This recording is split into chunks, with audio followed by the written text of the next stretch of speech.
So in Chelsea's case, for her circuit, she's trying some strategies out in the classroom already.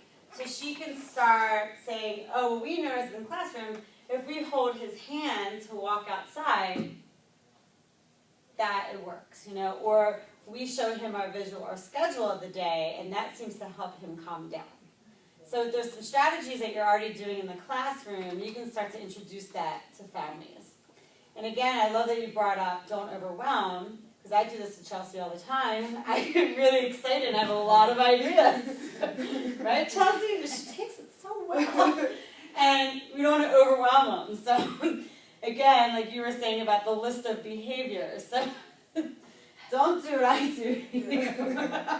You know, giving them one idea to try if it's working in the classroom. The other thing that could happen, and you would start talking about some next steps, would be like, okay, maybe we'll do some data collection. Maybe we'll try some strategies at home. Maybe we'll find some resources. Maybe we'll schedule another meeting. You might go into a positive behavior support plan. But today we're not going to focus on those things, but those would be some examples of next steps. Questions so far? What if you're talking about like a behavior that isn't really relevant to home time? So, you know, like specifically like interacting with peers. You know, I feel like a lot of times when we talk about challenging behaviors surrounding that, the parents feel like, well, we don't see that as much because we don't, we're not in the same, you know, boat as you guys for that. And so when you're trying to like teach that specific skill, how do you support the parents in like helping them implement it at home, even though it's they're like a little bit separate? Yeah. So I would think a couple of things. Like one, I would explain to the parents that we're always working on skills that can be generalized throughout everywhere. So at the park, with their family visits, you know, here at school, when they go to kindergarten, things like that. So that the skill isn't to fit your need in the classroom, it's to fit the child's need for success in a broader area of life. Okay. And then there was something else. And then, you know, always, I think, explain to the parent that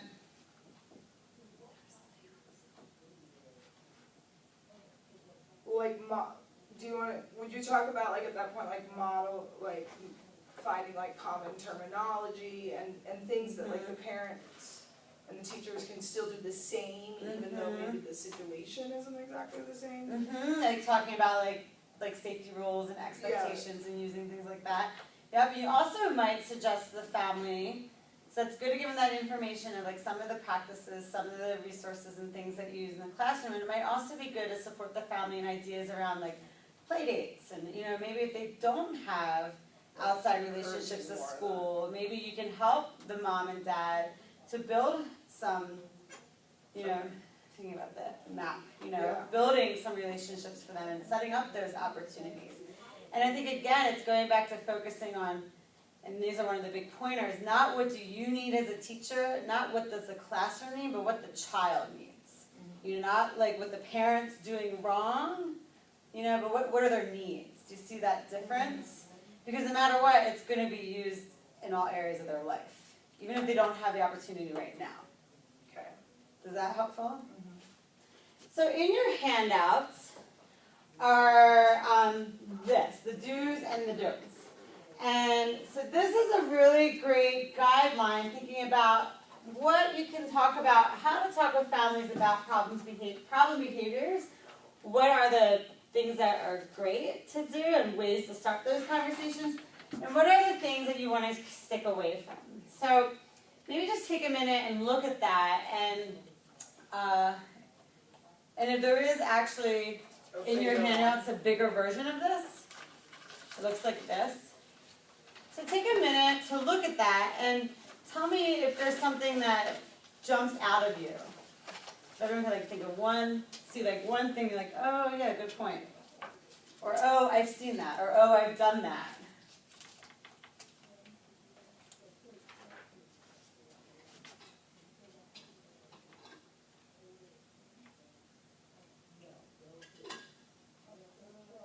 And I think I've talked a lot about the do's, so the don'ts are like the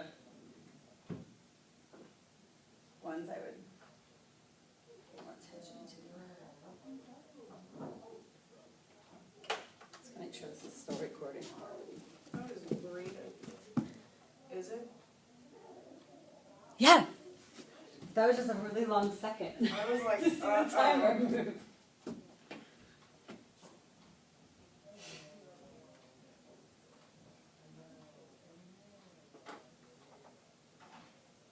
I guess one that jumps out to me is on the DOTS number 3, ask the parent if something has happened at home to cause behavior. I think that, I mean, I haven't asked it like that, but I have asked if anything has changed at home, or if they're experiencing any changes at home that could be causing stress on the child. I think that's a lot around the awareness of the family dynamics. Okay. I was looking at that one earlier when I went through this, and I think you have to be really mindful like how personal you're going to get with the family, and because it's depending on like what's going on, if there's like divorces happening, different homes happening, you know, some really underlying thing. Because again, then what happens, and a lot of what this is about, is taking it back to the parent, right? So pointing the finger, like what's going on at home, what's changed, what's the, you know, so there's this whole, I feel like there's this whole feeling here around pointing fingers at the parent, but the whole idea is to be supporting the child. Okay. So yeah, it's great to have those conversations, you know, like when you do drop-off times, and hopefully naturally that's going on, like, oh, you didn't sleep last night, or oh, our cat died over the weekend, you know, there's like setting events. So those are like really great natural conversations that should take part in your relationship building anyway. And just thinking here, the whole tone about, you know, that pointing the finger feeling. Because even if something's changed, if something is going on at home, there's still the skill that's missing that the child needs. Okay. Does that make sense? It does. So I'm really glad you brought that up, actually. What else jumps out? The next one, under the don't, indicate that the parent should take action to resolve the problem at home. So, like, not that they should resolve it, but they should do something. Is that okay? So, like, try to, you know, help us. Instead of being like, you need to do this, you need to do this, you need to do that, like following through at home, if they're part of making the plan and they're invested into it and they're part of the relationship from the beginning, then you're doing it together. Okay. Versus like, you need to do this at home. Do you see that difference of that feeling?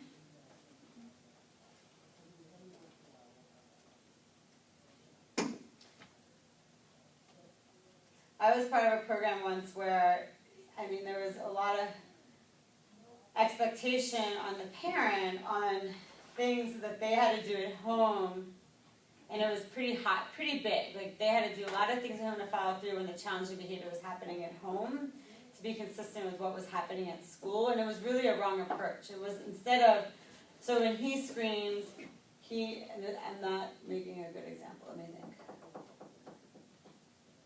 You know, when he screams and yells, you know, you need to ignore him, and when he stops, then he gets his dessert. And it put a lot, it's a really bad example, but it put a lot of pressure on the parent on how they needed to respond at home, and then paralleling however he was being responded at school. So we were responding to the behavior, and we were telling the parent what to do during the behavior, but what we weren't doing was figuring out together how to teach him something new. Does that make sense? Any other questions? Or any other ones that jump out?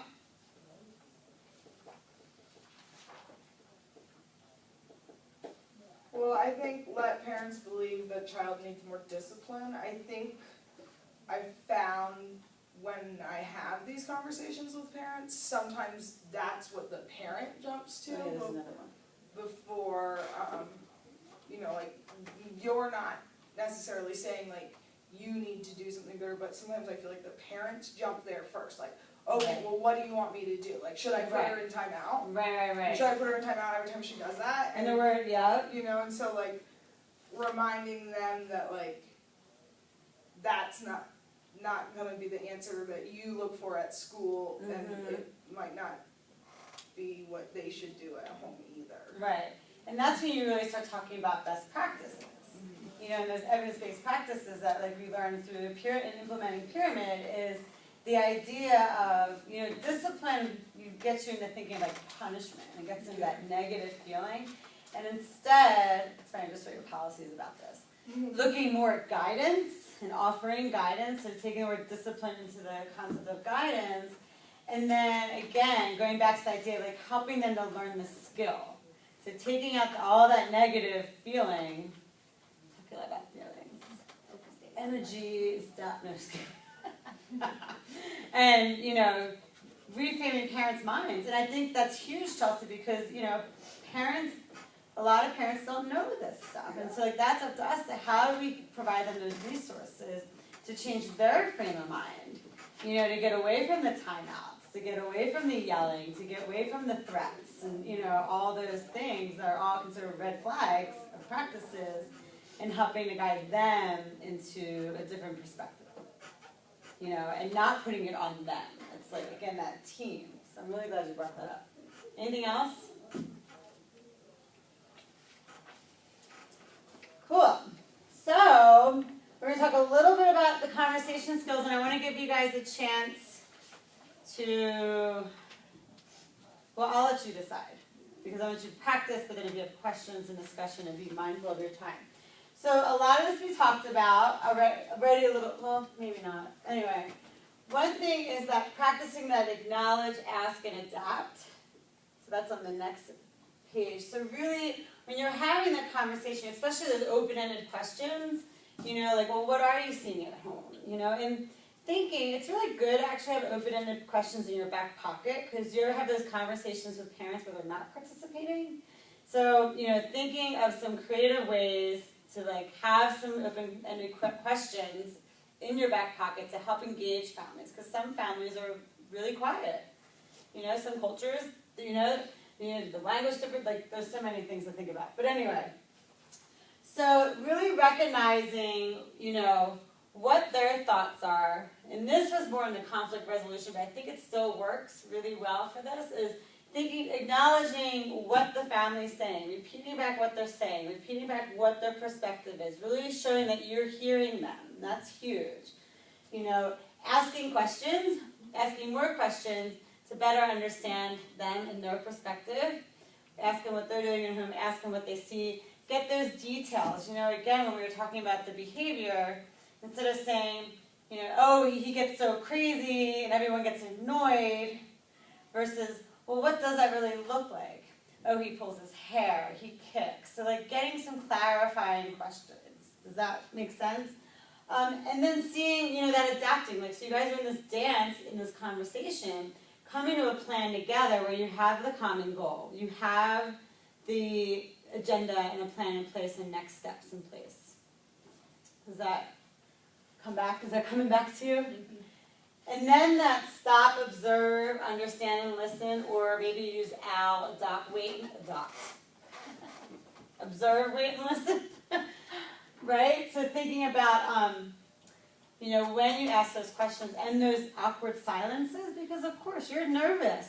Well, maybe you're not. I mean, I still get nervous when I have conversations with parents, like important things, like that empty, quiet space we want to fill up because it's so uncomfortable, right? It's really awkward. Well, let it be. Because that family might need time to think and articulate and respond, maybe even more than our kids do. So really making sure you're putting that wait time in is super duper important. Focusing on working together, focusing on the developing of a new skill. You know, I've talked a lot about that already. You know, the parent asks a question and you don't know the answer, it's okay. It's okay. Instead of making something up or trying to find something that's going to satisfy them, because I've done that too, you know, being like, it was like one of the greatest tricks somebody taught me once, as when I was a director, was, you know, you can say, I'm not sure, let me get back to you on that. You know, let me like gather some resources, let me go ask somebody, let me think about it. Sometimes people ask me questions on the spot, you know, and like when you guys ask me questions, you know, just I have a moment and I'm all scattered and think about it. And it's okay to say, let me get back to you on that, because we don't know everything. Don't point fingers, I talked a lot about that already. Describe the behavior instead of diagnosing.